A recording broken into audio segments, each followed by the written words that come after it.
est parti sur l'idée d'un piano, donc le visiteur est devant un piano, il appuie sur une note et il appuie sur des touches et dans 3 touches, il actionne 3 odeurs différentes qui vont former un accord parfumé.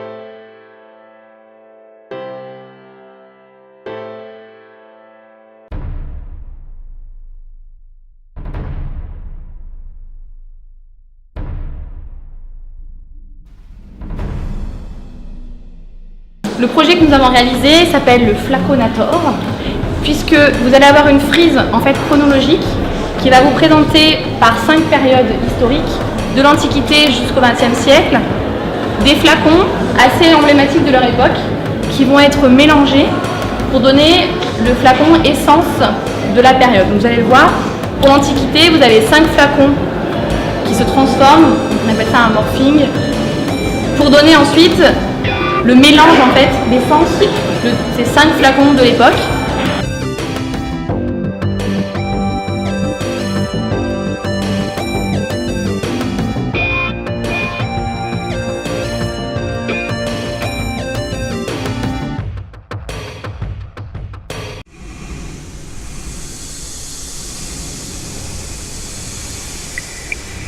Extralab, c'est un laboratoire où on va pouvoir s'amuser avec la chimie en découvrant un procédé, l'extraction au CO2 supercritique.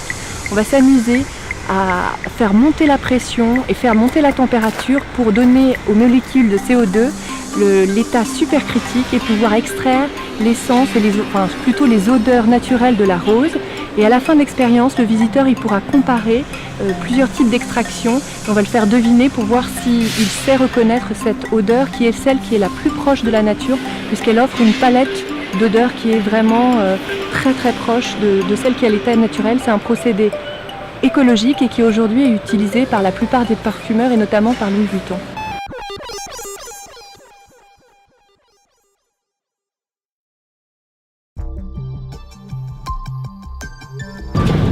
Ouais, super. Tout corps vivant branché sur le secteur étant appelé à s'émouvoir. Non, du son, ça faut pas le dire à tout le monde, mais c'est le son qui va faire le bruit de la machine en fait.